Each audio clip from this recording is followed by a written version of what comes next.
As I mentioned, between 7 and 7:30, the Green Party just seem to be made up of mad people. I cannot understand how they rate so highly when you look at, even in this year alone, the plethora of stuff-ups they've had, and the fact that so many of their MPs appear to have issues around stress or mental health. The latest to be home on stress leave is Julie Anne Genter, who actually was, and I apologise for saying she wasn't elected. She won the Rongotai electorate where I live. She is my local MP. She is in trouble for getting in Matt Ducey's face in Parliament, in the chamber, and there's a privileges complaint against her. And once that story became known, a whole lot of other people, including a local florist, came forward and said Julie Anne Genter has a habit, it would seem, of being rather strident in her discussions with people. And I hate to use the term because it's overused, being a bit of a bully. Well, she is at home on stress leave at present. But one of those who has raised issues about her behaviour towards other people in public or indeed in public life is a former Wellington City Councillor, Simon Woolf, who's also a very well-known photographer in the city. And he, it seems, has had an encounter with Julie Anne Genter. He joins us on the line now. Though I must say he's at home with a bit of COVID, so go easy on him. Simon, how are you this morning? Much better, thanks, Sean. Oh, yeah. Good to hear. Good to hear. Now, look, First, I just want to background this. Because you're a Wellington City Councillor and lots going on in transport, you would know or have known Julie Anne Genter for a wee while in a professional/private sense? Yes, yeah, over the whole time that she's been in Parliament. Okay, so not a person unknown to you, someone you'd nod out in the street? Yeah, absolutely. Yeah, not just with council, with the photography as well. All right, and tell us about the exchange or the encounter you had with her and why it caused you concern. Well, actually, two. The first came when I was a photographer on a job near Parliament at the Cenotaph, and there was a product launch, and Julie Anne was there. She made an absolute beeline to me. I'm there as a photographer. So you're there in a professional capacity, totally not in a political capacity or anything? No, not at all. And she just made a beeline straight towards me and was very strident in my face and was really upset that the City Council hadn't been quicker on the implementation of cycle lanes on the Golden Mile and in Thorndon. Okay, how long ago was this, Simon? This was must have been 2018. Okay. To put it into context. Yeah. I warned her 3 times that I was there as a photographer. The phrase I used was, the hat that I'm wearing, Julie Anne, is the event's photographer. And she just proceeded. Okay, when you say in your face, Simon, how closely in your face? Quite close. Well, come on, give me a measurement. Oh, I can't. You just, well, if you have a look at the video with Matt Ducey, it was in that vicinity. That's pretty up close and personal. Yeah, wow. It was. And fortunately, one of the event managers had another job for her to do, we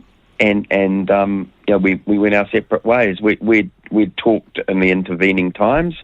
I felt that I'd handled it professionally, and I decided I wouldn't take any other course of action. And then 2019, there's the Woman of Influence Awards in Auckland, and my mother was a nominee. And Julie Anne was one of the presenters, and a few months previous, I'd been in the media in relation to Wellington not getting a great deal with Let's Get Welling Moving. There was an announcement, and I'd outlined that I'd heard from a number of sources, but also the mayor of the time, that we couldn't get the best deal because Julie Anne and another Green MP had threatened to resign. Resign, that's right. That was a big story at the time. Absolutely. It was a big story at the time. And the Women of Influence Awards was the first time that both of us had really been in the same room. Yeah. And you were there once again, Simon, in a private capacity to support your mum. I was. And I I really was there to enjoy myself and the event and be proud of my mum.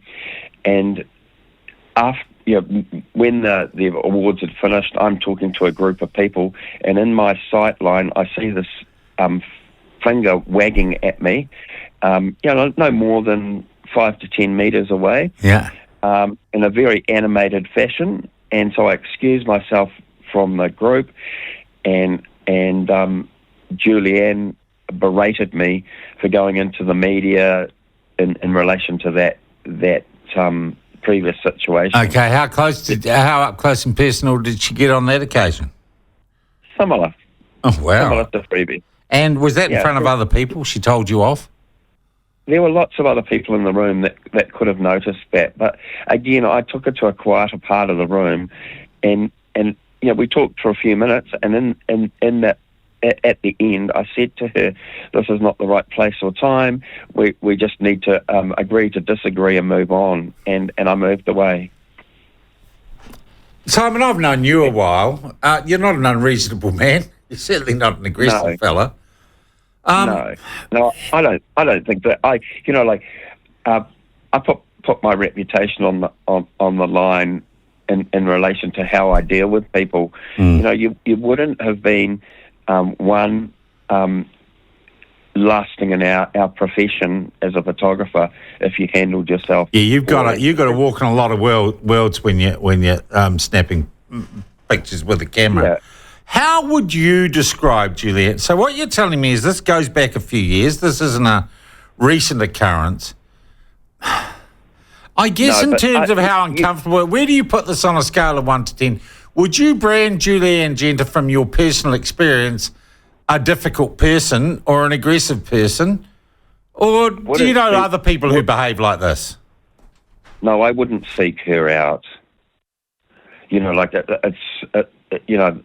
I think you have to understand that Julie Anne has a good heart, but she's overly passionate at times, and she lets the passion get carried away into something that is unacceptable and unreasonable. And I don't think that these examples are isolated. Okay, that's a very generous and empathetic thing. You say she's someone of high passions who gets carried away at times. Yeah, and it crosses a line, Sean.